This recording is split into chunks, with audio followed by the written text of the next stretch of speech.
Então vamos lá, pessoal, aqui dentro de direitos e vantagens, nosso tópico 4, a gente vai falar aí de várias nuances, né?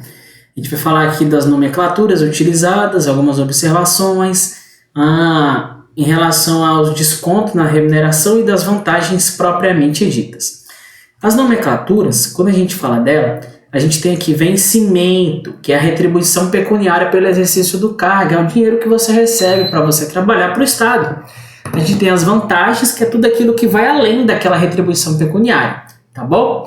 E aí, olha só, quando a gente fala de remuneração, ou usamos vencimentos no plural, a gente está falando do vencimento acrescentado das vantagens, ou seja, a gente está acrescentando, a remuneração ela equivale ao o tópico A mais o tópico B, tá bom? E quando a gente fala de subsídio, a gente está falando de uma parcela única,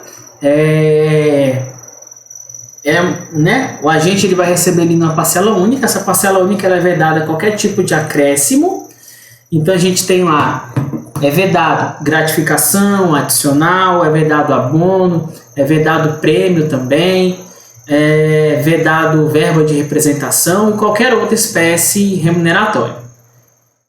Nesse caso aí, vai poder acrescentar indenização, tá bom? A única que não é vedada acrescentar no subsídio é a indenização. E quem é que recebe dessa forma? Quem é que recebe em uma parcela única? Os agentes políticos, que a gente viu lá no tópico 1, que são os detentores de mandato eletivo e seus auxiliares, e os membros do Ministério Público e os magistrados, os advogados do Estado, os defensores públicos, aquelas pessoas que ocupam carreiras policiais, os ministros e conselheiros do TCU, eles também recebem o subsídio, tá bom? Proventos, né, galera? Vamos tirar um printzão aqui dessa parte, dá aquela diminuidinha aqui, você tira um print maroto, aquele esquema, e agora a gente vai falar sobre proventos. Os proventos é a remuneração do servidor inativo. E olha só, quem são os inativos, né? São os aposentados e os disponíveis. Então, quando a gente fala aí das vantagens, a primeira coisa que a gente tem que saber aqui são essas nomenclaturas, tá bom? Significado de vencimento, significado de vantagens, significado de remuneração, significado de subsídio, e significado de proventos, tá? E aqui você já consegue dar um print e a gente passa para as nossas observações. Olha só, pessoal, aquela pessoa que é efetivo, né, servidor estável, e ele ocupa um cargo em comissão, ele vai ter que fazer uma opção, ele não vai poder acumular. Ele pode receber a remuneração do cargo em comissão todinha, né? Então você tá lá tranquilo na sua vida como servidor público, aí te ofereceram um cargo em comissão. Aí naquele momento você vai ter que optar, porque você pode receber aquela remuneração do cargo em comissão todinha. Ou você pode receber a sua remuneração do cargo antigo, mas uma diferençazinha, né? Que é a gratificação pelo exercício desse novo cargo em comissão. Tá bom? Aí aqui, subsídio, remuneração ou provento não pode ser inferior ao salário mínimo, tá bom? E não pode ser superior ao teto. Então o que você recebe não pode ser menos do que o salário mínimo, não pode ser acima do teto.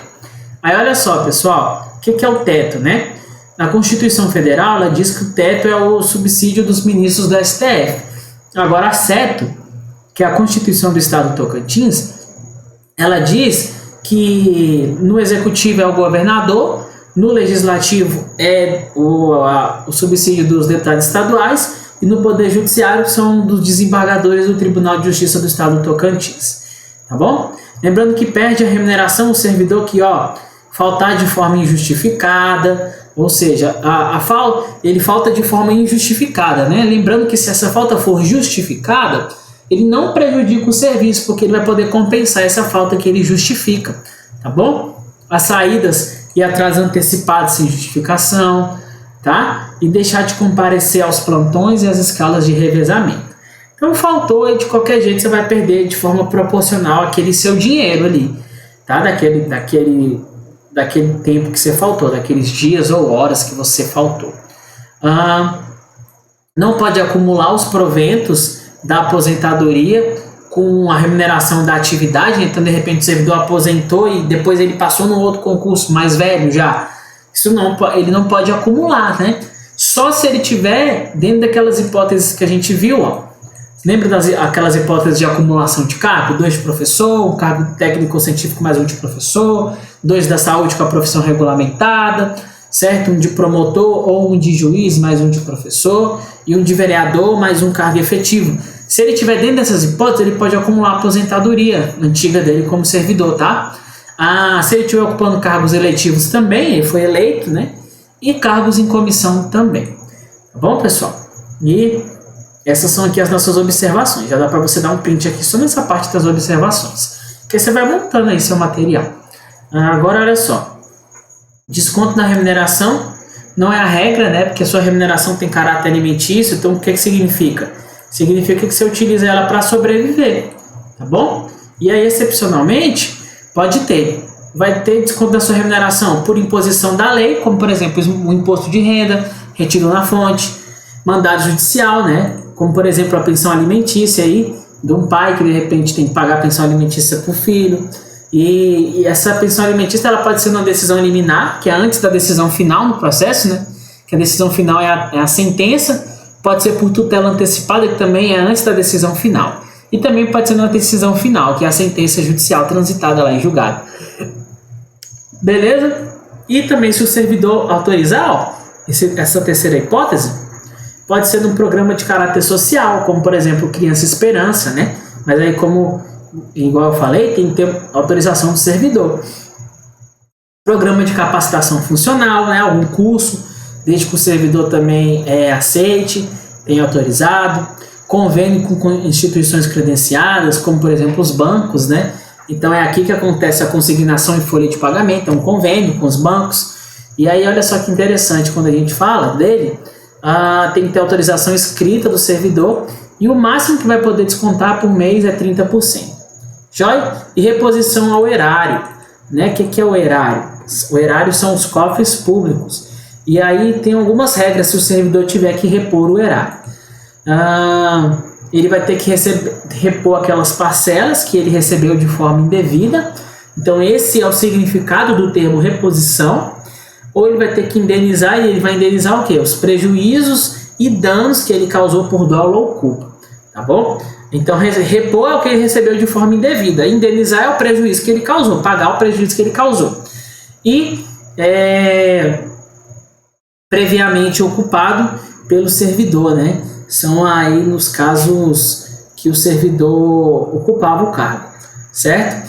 Indenização de forma indevida dos cargos previamente ocupados, na verdade, né, ele vai repor aquelas parcelas recebidas do cargo previamente ocupado por ele e ele vai indenizar também em razão do cargo. Claro, afinal de contas, ele é servidor. Como é que vai acontecer o pagamento? Em até 30 dias, vai ser parcelado aí no máximo 10% da remuneração, né? Não pode passar disso. Então, olha só, ou ele paga tudo em 30 dias ou ele parcela. E essas parcelas aí serão de no máximo 10% da remuneração.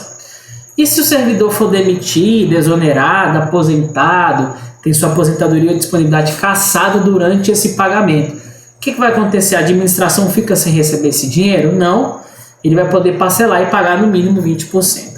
Tá bom? E esse débito não quitado, ele terá o seu nome inscrito aí na dívida ativa. Beleza, pessoal? Então, sobre reposição horária era isso aqui. A gente pode vir para cá, ó, que você tira um print aqui dessa parte toda, ó, desconto da remuneração. Vou fazer assim, ó, que aí a gente faz assim, ó, pronto, ó.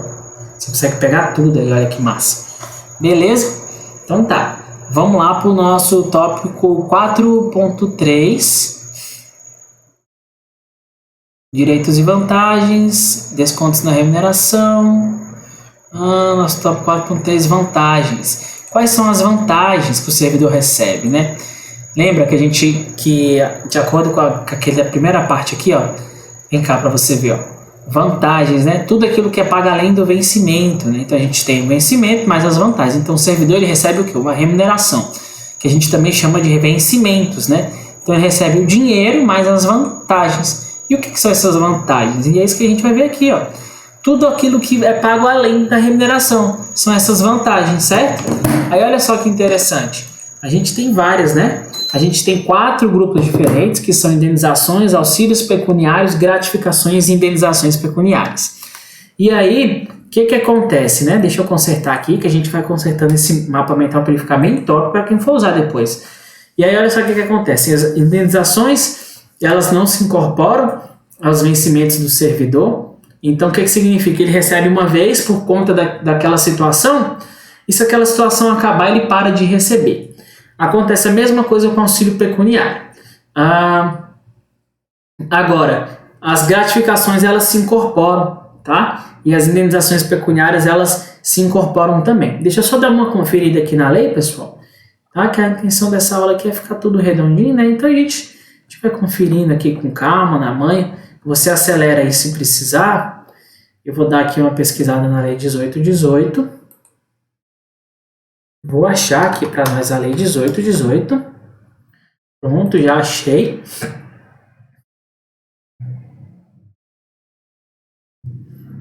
Vou até mudar a tela aqui para você ver. Captura de janela. Chrome. Beleza. Olha só. Acho que é artigo 45, né? As indenizações e os auxílios pecuniários não se incorporam. Tá? Então, são indenizações e os auxílios pecuniários. Então, vamos voltar para o nosso mapa. Nosso mapa mental.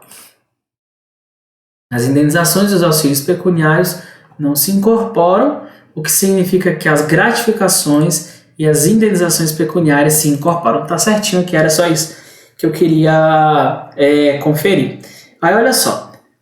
Quais são as indenizações, né? Deixa eu fechar aqui para ficar melhor para nós. Fechando. Prontinho, melhor. Quais são as indenizações, né, pessoal? Aqui no nosso tópico A, na nossa letra A. A gente tem 2, que é a ajuda de custo e as diárias, tá bom? Os auxílios pecuniários que não se incorporam, nós temos 4, que é o auxílio funeral, o auxílio natalidade, o auxílio reclusão e o salário família. As gratificações, essas se incorporam, né? Afinal de contas, a lei diz que ela não diz que não se incorporam, então a gente só pode interpretar de forma contrária. Então a gente tem aqui de exercício de cargo em comissão em função de confiança e a natalina. Então essas gratificações que se incorporam, elas serão usadas para os cálculos de 13º, férias, sabe? Ela vai dar um incrementado, uma encorpada na remuneração do servidor. Então, é por isso que é importante se incorporar, porque quando ela tem esse caráter não eventual, né, um caráter permanente, assim, que o servidor pode ser que ele receba durante a vida dele inteira, elas são usadas para esses cálculos maiores, né? Então acaba sendo mais interessante para o servidor. As indenizações pecuniárias que se incorporam, a gente tem várias aí, olha só, serviço extraordinário, serviço noturno, insalubridade, periculosidade, complementação remuneratória de férias, instrutória e transportes e diárias, galera. Tá vendo? Olha, bastante coisa, né?